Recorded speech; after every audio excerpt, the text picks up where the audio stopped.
Hey everybody, it's the Board Game Blogger. Today I'm here to review Clue Seinfeld Edition. So this is sort of a mainstream game, Clue, and they've thrown on the Seinfeld theme. Now it's basically a roll and move deduction game. It's very lightweight, very simple, and this game is really not for your sort of a hardcore Euro or American gamer. However, I think this is a really solid, gateway game. I mean, there's really not much player interaction, so I think, people are just trying to solve a mystery on their own, rolling the dice, moving along, and seeing what other people are doing and trying and solve the mystery first. And so I think this makes it a good gateway game because you don't have that sort of cutthroat nature that some other games have.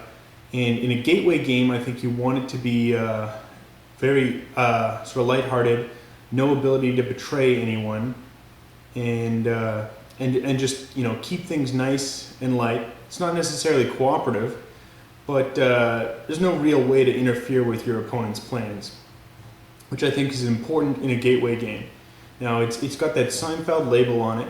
And they've added a few new things, such as Intrigue Cards on top of the regular Clue, and then everything is themed sort of as Seinfeld. So I think that's going to be easier to get non-gamers to play this game. I think if you're just into heavy Euros or long American-style games, this isn't a game for you. But I think if you want some kind of very light game, to ease people in, not have tempers flare at the end of the game, then this might be an appropriate title to look into. So why don't we take a look at how the game plays? And as I said before, I don't recommend it for most people unless you're a light gamer.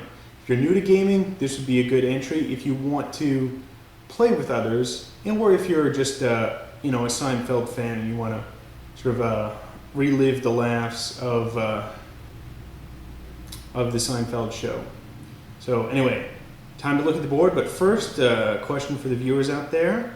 Do you think this hat belongs in the J. Peterman collection? My fiance says no, I say yes. You vote by posting your comments underneath this video. People, there must be a million ideas out there. Now something somebody could wear. Anything. Anyway, let's take a look at the game. Okay, so here's the board on setup. You've got the central space, the sort of the comedy club, and then the various locations throughout that are common from the Seinfeld TV show. Chinese restaurant, George's office, car dealership, a bunch of places. Now, the way this works, similar to normal Clue, is there's some various rumor cards. You take one rumor card from each category. That's person, place, and thing. You put it in Seinfeld Clue and put that off to the side. Now that is who knocked out Newman.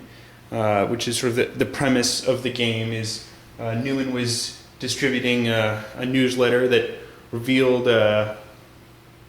negative secrets of the various players, and so one of the Seinfeld characters knocked him out to prevent him from publishing his newsletter. Now the other rumor cards are distributed evenly to each person, with the excess placed in the comedy club. So this here would be Elaine's. So she has 3 restaurant locations, a suspect, and a weapon. So the person playing Elaine knows that no crime could have happened in these 3 locations. George Costanza is innocent, and Jerry's microphone was not used. And so the idea is to go around and slowly deduce, in fact, just who planted, who committed the crime, where it was committed, and with what weapon. Now, so everyone has some rumor cards, and so they already know some of the innocent people, locations it didn't occur at, and weapons not used. You've got your sort of monk's restaurant napkin where you can write down suspects, locations, and weapons. And so the way it works is each person takes a turn, they'll roll the dice and move their person, and you can sort of just roll and move mechanics, move into a different location, and you can then start a rumor saying, I think it was Peterman in Elaine's apartment with the JFK golf clubs. And that starts a rumor.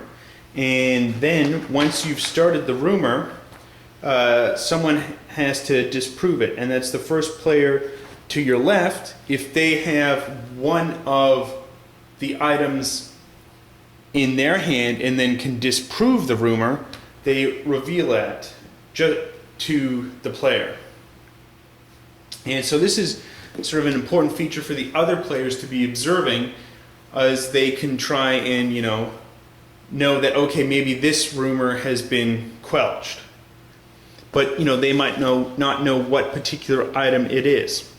And so that's sort of the standard basic clue mechanics. And people just take their turns doing that. Once they think they're ready to make an accusation, once they think they've figured it out, you can move into the comedy club and announce you're trying to, claim who committed the crime. They would then check which cards were put in here.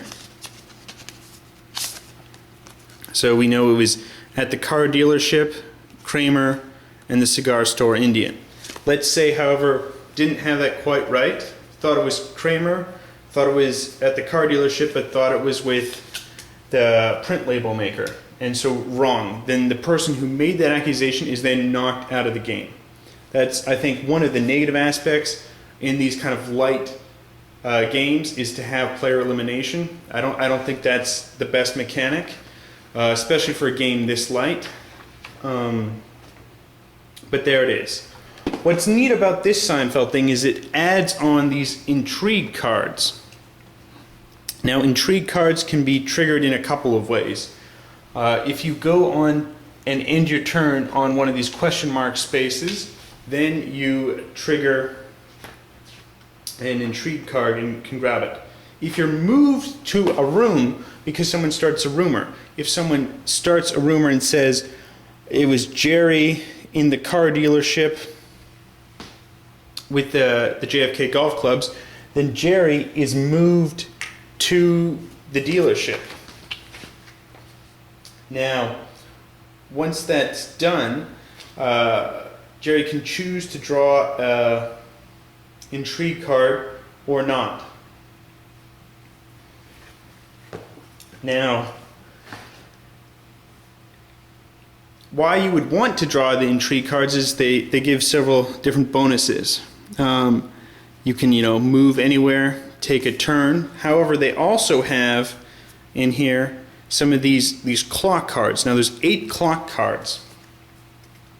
When the first 7 are drawn, it doesn't really matter. It doesn't do anything. But when the 8th is drawn, you've taken too long, and the person who drew it goes to jail, and then it goes back into circulation.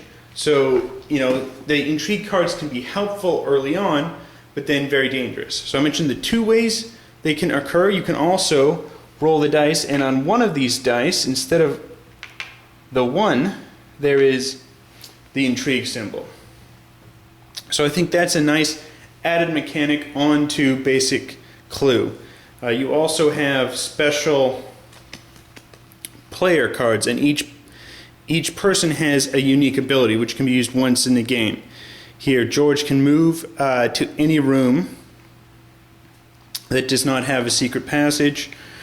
Jerry can start 2 rumors on the same turn, and so on and so forth. So it's a nice variety on top of Clue. I think if you like Clue, I would recommend this game. If you like Seinfeld, well, I mean, there's not many Seinfeld games out there, but it's worth checking out. I think if you want a kind of economic engine game, you got to look elsewhere. If you want a conflict game, you want to look elsewhere.